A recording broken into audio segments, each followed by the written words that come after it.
Hello students.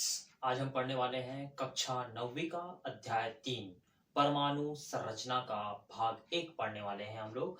और भाग 1 में आज जो मुख्य टॉपिक है, सबसे पहले इसके पिछले वाले अध्याय मैंने आप लोगों को पदार्थ पदार्थ के बारे में बताया था, प्रकृति और व्यवहार के बारे में। तो सबसे पहला टॉपिक आज इसके बारे में, थोड़ा सा इसके बारे में चर्चा करेंगे, पदार्थ के बारे में। फिर उसके बाद हम लोग बात करेंगे परमाणु। ठीक है, और परमाणु में हम लोग 2 क्रियाकलाप करके देखेंगे, है ना, और क्रियाकलाप के माध्यम से समझ जाएंगे कि परमाणु अणु होते क्या हैं। ठीक है, उसके बाद बात करेंगे इसमें परमाणु की कहानी कितनी नई है और कितनी पुरानी है, उसके बारे में बात करेंगे। इसमें डॉल्टन के परमाणु सिद्धांत के बारे में भी बात करेंगे हम लोग। ठीक है, उसके बाद बात करेंगे क्या परमाणु अविभाज्य है, क्या परमाणु अविभाज्य है या नहीं, इसके बारे में भी बात करेंगे। और साथ ही साथ थॉमसन का परमाणु मॉडल, जो प्लम पुडिंग मॉडल है, उसके बारे में भी हम लोग क्या करेंगे, बात करेंगे। तो आइए सबसे पहले चलते हैं पदार्थ के बारे में। पदार्थ होता क्या है? तो मैंने, जैसा कि आप लोगों को पिछले वाले अध्याय 2 में आप लोग को पदार्थ के बारे में बताया था कि, है ना, पदार्थ क्या है, तो जिसका अपना एक क्या होता है, भार होता है, जिसका अपना एक आयतन होता है। ठीक है, अगर इसे किसी स्थान पर रखते हैं तो वो क्या कर लेता है, स्थान घेर लेता है। जिसका ज्ञान हम लोग अपने ज्ञानेंद्रियों के द्वारा लगा लेते हैं, उसे हम लोग क्या कहते हैं, पदार्थ कहते हैं। ये मैंने आप लोगों को बताया था। तो ये तो हो गया पदार्थ की परिभाषा। तो जितने भी हमारे आसपास, है ना, चाहे वो पत्थर हो, लकड़ी हो, डस्टर हो, चौक के बारे में बात करें, ठीक है, ये ग्रीन बोर्ड के बारे में बात करें, मोबाइल के बारे में बात करें, तो सब क्या है, एक प्रकार का पदार्थ है जिसका अपना एक भार है, अपना एक आयतन है। अगर उसे किसी स्थान पर रख देंगे तो क्या कर लेता है, जगह घेर लेता है, और हम अपने ज्ञानेंद्रियों द्वारा ज्ञान लगा लेते हैं और बता देते हैं कि हाँ, वह एक क्या है, पदार्थ है। ठीक है, अब ये सभी पदार्थ जो होते हैं, अब इन्हीं सभी पदार्थों को अगर हम क्या करते हैं, तोड़ते जाते हैं, तोड़ते जाते हैं, तोड़ते जाते हैं, तो अंत में जो छोटा सा छोटा कण हमको जो प्राप्त होता है, उसे हम कहते हैं परमाणु कहते हैं। क्या कहते हैं, परमाणु। और इन्हीं परमाणुओं का आपस में मेल होने से बनता है, अणु बनता है। ठीक है, जैसे उदाहरणतः मेरे हाथ में एक चौक है, और इस चौक का एक छोटा सा टुकड़ा मैंने लिया और इसको मैं तोड़ते जा रहा हूँ, तोड़ते जा रहा हूँ, तोड़ते जा रहा हूँ, तोड़ते जा रहा हूँ, तोड़ते जा रहा हूँ। ठीक है, तो अंत में जो छोटा सा छोटा कण, देखिए आपको गिरता हुआ दिखाई भी दे रहा होगा, है ना। तो ये छोटा सा छोटा कण जो मेरे हाथ में लगा हुआ है, जिसे मैं और विभाजित नहीं कर सकता, तो ये क्या कहलाएगा, परमाणु कहलाएगा। अविभाज्यतम कण है, तो इसे हम क्या कहते हैं, परमाणु कहते हैं। किसके अनुसार, डॉल्टन के अनुसार। अभी डॉल्टन के बारे में भी बात करेंगे, हम लोग चर्चा करेंगे। ठीक है, तो जो छोटा सा छोटा कण हमको प्राप्त हो, उसे हमने क्या कह दिया, परमाणु कह दिया। ठीक है, और इन्हीं परमाणुओं से मिलकर किसका निर्माण होता है, अणु का निर्माण होता है। तो मैं साथ साथ आप लोग को परमाणु के बारे में बताते जा रहा हूँ। ठीक है, पदार्थ के बारे में चर्चा हो चुकी है, उदाहरण भी बता दिया आप लोग को। अब इसी पदार्थ को मैं तोड़ रहा हूँ, तो तोड़ते गया और अंत में हमको एक छोटा सा कण प्राप्त हुआ, जिसे हम लोग क्या कहते हैं, परमाणु कहते हैं।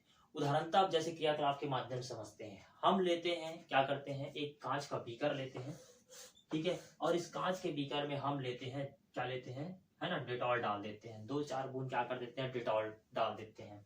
जैसे ही हमने डेटॉल डाला, डेटॉल का गंध हमें आते रहता है। ठीक है, अब हम क्या करते हैं, इसमें हम मिला देते हैं पानी। अब क्या मिला देते हैं, इसमें पूरा पानी मिला देते हैं। ठीक है, हमने पानी मिला दिया। पानी मिला देने के बाद भी उसमें, उस पानी में हमको डेटॉल का गंध आते रहता है। मतलब आप देखिए, पहले वो डेटॉल जो हमने 1-2 बूंद डाला था, उसका भी गंध आ रहा था, लेकिन जैसे हमने पानी में डाला, मतलब उसको टुकड़ा करना चाहा तो भी उसके जो कण थे वापस में क्या हो गया, टूट गया, लेकिन उसका गंध जो है आ रहा है। मतलब उसी प्रकार से चौक को हम तोड़ते जाएंगे, तोड़ते जाएंगे, तोड़ते जाएंगे, तो अंतिम जो कण हमको प्राप्त होगा वो चौक का ही कण होगा, कोई सोना प्राप्त होने वाला नहीं है। मतलब जो अंतिम जो कण है वो वही रहेगा, कोई परिवर्तन होने वाला नहीं है। उसी प्रकार से यहाँ पर हमने देखा कि जैसे हमने इस डेटॉल को डाला, है ना, डेटॉल का 2-4 बूंद हमने खाली बीकर में डाला, तो हमने उसका गंध देखा, तो डेटॉल का गंध आ ही रहा था। लेकिन उसके बाद फिर हमने उसमें पानी मिलाया, ठीक है, और पानी मिलाया, और पानी मिलाया, तो भी उसमें गंध रहा ही। ठीक है, चलिए एक और छोटा सा प्रयोग करते हैं, है ना। हम क्या करते हैं, यहाँ पर पोटेशियम परमैंगनेट, जिसको हम लोग कहते हैं लाल दवाई कहते हैं। क्या कहते हैं, लाल दवाई। ठीक है, हम सर्वप्रथम क्या करते हैं, 100 ml जल ले लेते हैं। 100 ml जल लिया हम लोगों ने। ठीक है, इस 100 ml जल में हमने क्या कर दिया, 2-4 टुकड़े क्या कर दिए, उस पोटेशियम परमैंगनेट के डाल दिए। जैसे हमने डाला तो ये विलयन कैसा हो गया, पूरा लाल हो गया। धीरे धीरे करते करते कैसा हो गया, गाढ़ा, जो गुलाबी था, लाल था, वैसा हो गया। ठीक है, उसके बाद हम इस पानी में, है ना, इस जल में और जल क्या करते गए, मिलाते गए। 10 ml, 20 ml, 30 ml से मिलाते गए। लेकिन वो जल का जो रंग है वो परिवर्तित होने वाला नहीं था, वो धीरे धीरे और घुलते जा रहा था, और कैसे हो रहा था, गुलाबी होते जा रहा था, होते जा रहा था, होते जा रहा था। मतलब जितना भी पानी उसमें मिलाते जा रहे थे, वो कैसे हो रहा था, गुलाबी होते जा रहा था। मतलब किसी भी पदार्थ का वह छोटा सा छोटा कण ठीक है, जिसे हम और विभाजित नहीं कर सकते, क्या कहलाते हैं? परमाणु कहलाता है। क्या कहलाता है? परमाणु। मतलब और तोड़ते जा रहे हैं, और टूटते जा रहा है, और टूटते जा रहा है, और टूटते जा रहा है। जैसे जिस प्रकार से इसमें हो रहा था, इसमें हो रहा था, है ना, इसमें डेटॉल का जो परमाणु था वो टूटते जा रहा था, टूटते जा रहा था, टूटते जा रहा था, जो अंतिम कण हमको प्राप्त हो रहा परमाणु कहला रहा था। सीधी सी बात, मतलब उसका गंध उसमें था। उसी प्रकार से जो हमने पोटेशियम परमेट का जो टुकड़ा डाला, वो क्या हो रहा था? धीरे धीरे घुलते जा रहा था, घुलते जा रहा था, और पानी डाल रहे थे और घुलते जा रहा था, और गुलाबी होते जा रहा था, और घुलते जा रहा था, और घुलते जा रहा था। मतलब वो अंतिम कण जो हमको प्राप्त हो रहा है, छोटा से छोटा कण, तो वो क्या कहलाएगा? परमाणु। और यही परमाणु आपस में क्या कहते हैं? मिल जाते हैं तो किसका निर्माण कर लेते हैं? अणु का निर्माण कर लेते हैं। किसका निर्माण करते हैं? अणु। ठीक है, तो चलिए, तो ये तो हो गया अणु और परमाणु के बारे में चर्चा। दोनों क्रियाकलाप को आप लोगों ने समझ लिया। अब बात करते हैं परमाणु की कहानी कितनी नई और कितनी पुरानी।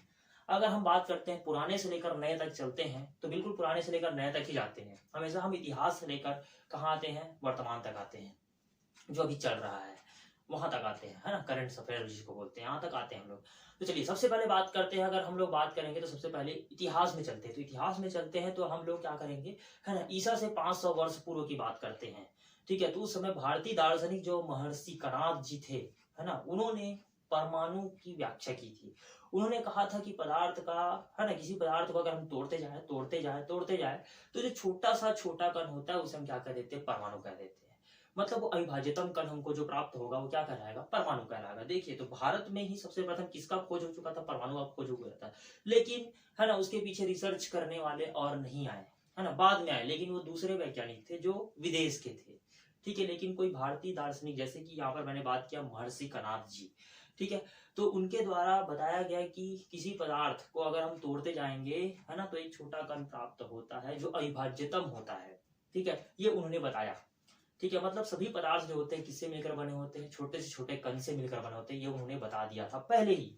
ठीक है, उसके बाद धीरे धीरे उसमें, है ना, जो ग्रीक दार्शनिक थे, है ना, जैसे बात करूंगा मैं यहाँ पर, है ना, जो डेमोक्रेटिक थे, है ना, डेमोक्रेटिक्स जो थे, और साथ ही साथ उसमें जो लियोपिसिस जो थे, दोनों वैज्ञानिक जो थे वो आए, और आने के बाद में, ठीक है, आने के बाद में उन्होंने यही यही फॉर्मूला, यही बात सामने रखा कि हाँ, किसी पदार्थ का वह छोटा सा छोटा कण जिसे हम विभाजित नहीं कर सकते, या विभाजितम कण जो प्राप्त होता है उसे हम कहते हैं परमाणु। लेकिन ये भी कुछ दिनों तक ही चलता रहा, ज्यादा दिन नहीं चल पाया, क्योंकि उसके पीछे भी रिसर्च करने वाले बहुत कम आए। ठीक है, लेकिन, है ना, हम क्या है, अगर चिंतन मनन करेंगे, है ना, और बस चिंतन मनन करेंगे तो विज्ञान का जो खोज है वो होने वाला नहीं है। जब तक उसके ऊपर प्रयोग नहीं करेंगे, हम उसके ऊपर निष्कर्ष नहीं निकालेंगे, तब तक वो कंप्लीट होने वाला नहीं है। हम बैठे बैठे बम नहीं बना सकते, विचार विमर्श करते रहेंगे, चिंतन करते रहेंगे तो बम बनने वाला नहीं है।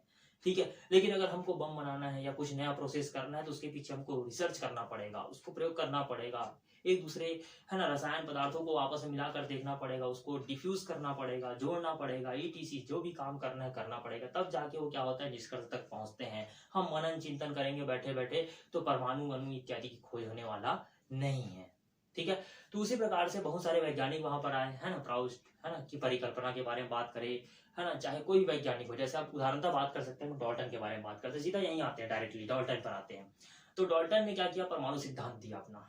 ठीक है, उन्होंने अपने, है ना, पुस्तक भी लिखा, 1808 में एक पुस्तक भी लिखा।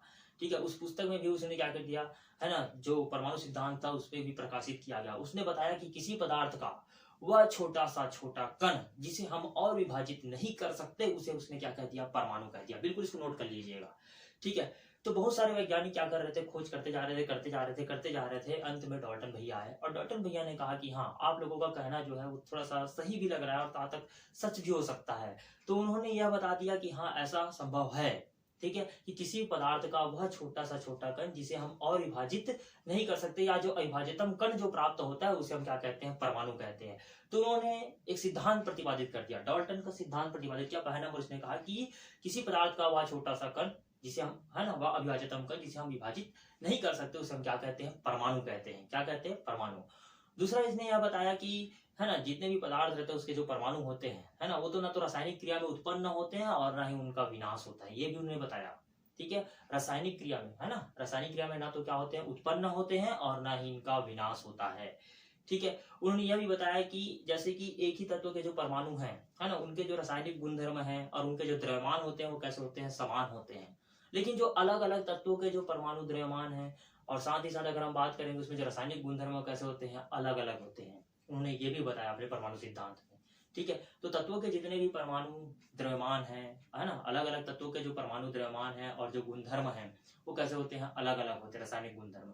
और एक ही तत्व के हैं तो उनके जो रहेंगे सामान्य गुणधर्म रहेगा और साथ ही साथ उसका द्रव्यमान भी कैसा रहेगा, समान रहेगा। तो इस प्रकार से उन्होंने क्या किया, अपने परमाणु सिद्धांत में बताया कि हाँ कुछ इस प्रकार से हो सकता है।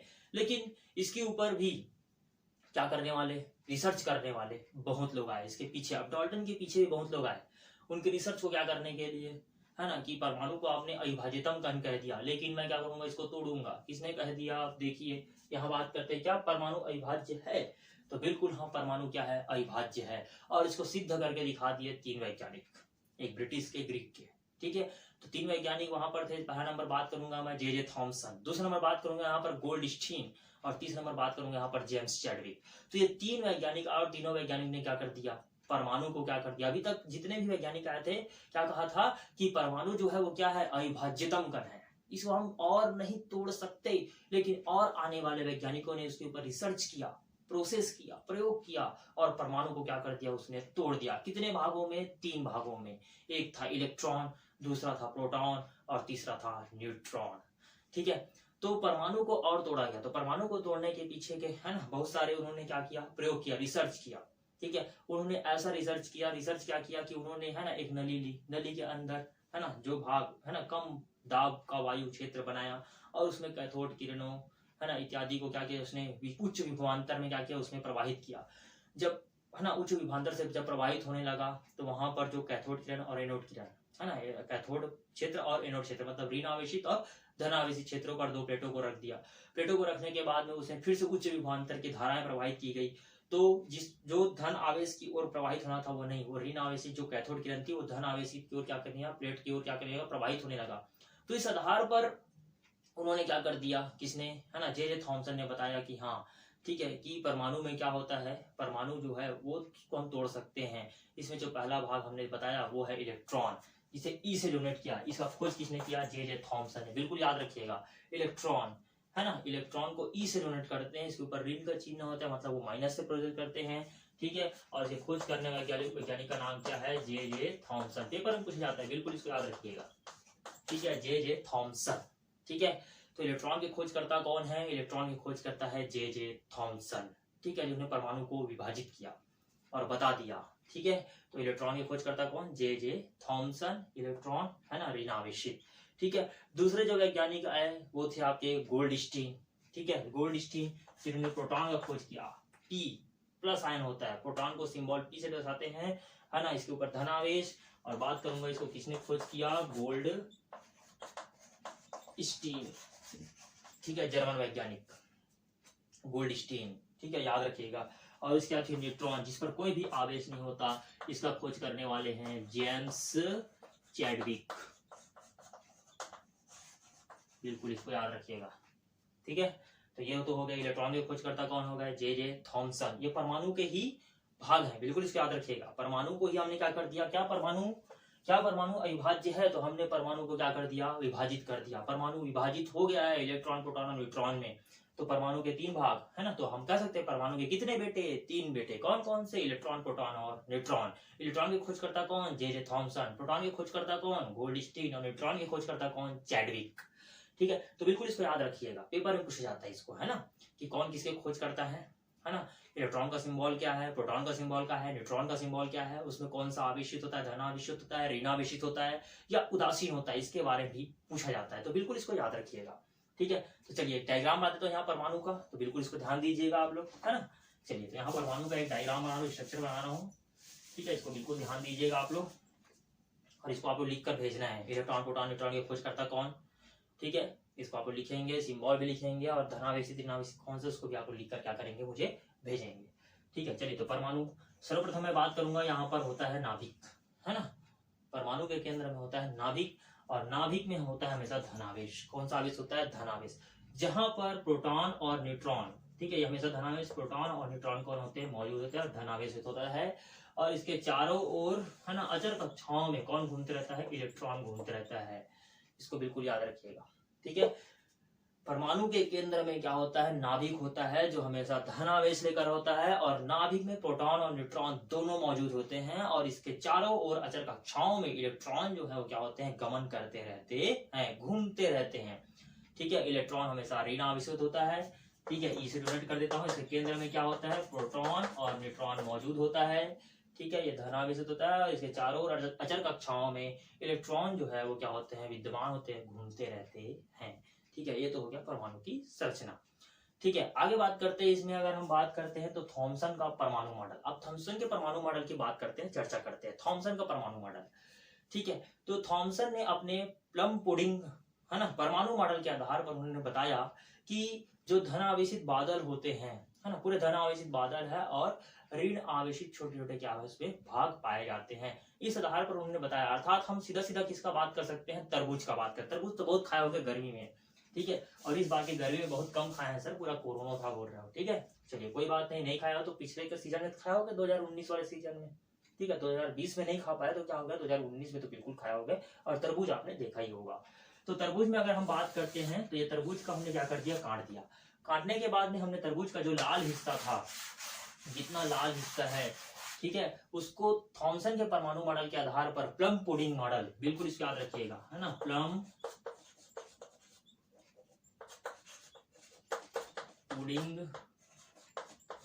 मॉडल। ठीक है, प्लम पुडिंग मॉडल के आधार पर उन्होंने बताया, क्या बताया, कि जो लाल हिस्सा दिखाई दे रहा है हम लोग को तरबूज में, वो भाग क्या है, पूरा पूरा धनावेशित भाग है, और उसमें जो काले काले बीज हमको जो नजर आते हैं, जो काले काले बीज नजर आ रहे हैं, वो ऋणावेशित वाला भाग है।